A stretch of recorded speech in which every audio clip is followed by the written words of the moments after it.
반갑습니다. 산업경영공학부의 정기효입니다. 컴퓨터를 응용하는 분야 중에서 가장 유망한 분야를 좀 고민하던 중에 산업공학을 전공하게 됐습니다. 주로 가르치는 과목은 개념 과목에 해당하는 인간공학, 작업관리, 안전공학 이런 과목들을 가르치고 있고요. 수리적인 과목들은 실험계획법, 품질공학 이런 과목들을 가르치고 있습니다. 제가 가르치고 있는 과목들은 이론 과목과 수리적인 과목들을 포함하고 있는데요. 처음에는 한 과목을 시작을 해서 현재는 제가 가르치는 모든 과목을 플립 러닝 방법을 이용을 해서 가르치고 있습니다. 수업을 하다 보면 잘 따라오는 학생들도 있는 반면에 수업에 흥미를 느끼지 못하는 학생들도 눈에 보였던 것 같습니다. 모든 학생들이 잘 할 수 있는 과목을 만들어 보면 어떨까라는 고민을 계속 하고 있던 차에 동료 교수님 중에 한 분이 최근에 이런 강의 방법이 있다라고 하는데 한번 적용해 보면 어떻겠느냐라고 추천을 해주셔가지고 적용하기 시작하게 됐습니다. 저는 크게 세 단계로 나눠서 수업을 진행을 하고 있습니다. 첫 번째가 사전 학습이고요. 주로 학생들이 자기 주도형 학습을 하게 됩니다.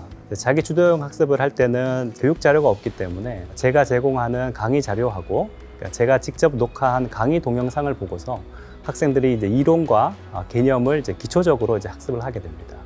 주로 사전 학습은 학생들이 집에서 자기가 편한 시간에 이렇게 하게 되고요. 두 번째 단계인 심화학습은 이렇게 사전학습을 통해서 기초 개념을 다 이해하고 온 학생들이 강의실에서 문제를 해결하는 방식으로 수업을 심화해서 진행을 하게 됩니다.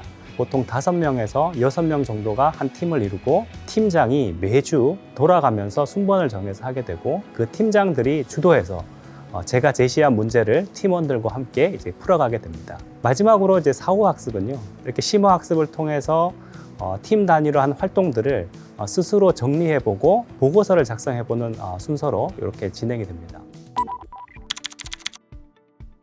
플립 러닝을 적용을 할 때 문제를 주고 학생들에게 조별 토의를 이렇게 부탁을 했더니 학생들이 입을 떼기를 굉장히 힘들어했던 것 같아요. 그래서 어떤 이야기든 괜찮으니까 정말 열심히 친구들하고 얘기해봐라. 워밍업을 한다는 생각으로 그런 시간들도 갖기도 했었습니다. 그랬더니 저 멀리 한 팀이 굉장히 막 시끌시끌한 거예요. 제가 가까이 가면 대화를 그만둘 것 같아서 멀리서 귀를 이렇게 기울여 보니까 아니나 다를까 점심 메뉴를 뭘 먹을지를 학생들이 정말 열띠게 토의를 하더라고요. 그걸 딱 보는 순간 학생들이 스스로 저렇게 자기의 의견을 낼 수 있게 만들어주면 좋겠다. 그래서 심화학습의 효과를 좀 많이 올리려면 서로의 친밀도를 높이는 것이 아주 중요한 단계라고 저는 생각을 합니다. 어떤 경우에는 그 팀의 학생이 손을 막 듭니다. 발표하라고 하면 팀장이 하겠습니다라고 하면서 그 팀원 중에 한 명에게 넘겨주는 그런 경우도 있더라고요. 근데 그게 굉장히 자연스럽고 또 준비된 상황에서 발표를 하는 거기 때문에 학생들의 참여가 굉장히 좋아지는 것 같았습니다.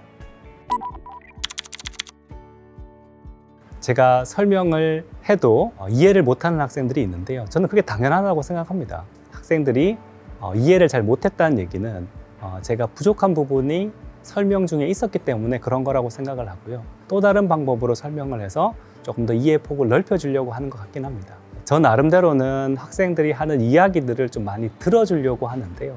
가능하면 강의실에서 제일 마지막에 나오려고 좀 노력을 하는 편입니다. 보통 수업 중에 학생들이 질문하는 경우도 많지만 수업이 끝나고 개별적으로 질문하는 학생들도 많이 있거든요. 제가 강의실에 남아서 여러 가지를 이렇게 마무리 짓고 있으면 학생들이 조금 더 자연스럽게 다가오는 것 같습니다.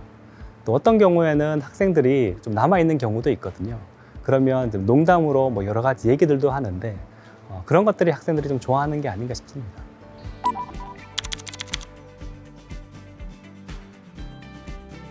완벽한 교수법은 없다고 생각을 합니다. 다르게 얘기하면 어떤 교수법이든 잘 적용만 한다면 그 효과는 교육에 있어서 굉장히 크다고 생각을 합니다. 저도 처음에 플립 러닝을 적용을 할 때 정말 내가 가지고 있는 고민을 해결해 줄 수 있을까라는 걱정도 가지고서 하긴 했습니다. 그렇지만 실제로 적용을 해보니까 교수법에 맞는 강의 스타일을 나름대로 구성하게 되고 또 발전하게 되고 그러면서 훨씬 더 효과가 좋아지는 것 같습니다. 시작이 반이라는 말이 있잖아요. 처음에는 다들 여러 가지 우려도 가지고 있을 것 같은데요. 시도하다 보면 그 교수법에 맞는, 그 철학에 맞는 형태로 발전시켜 나갈 수 있지 않을까 싶습니다.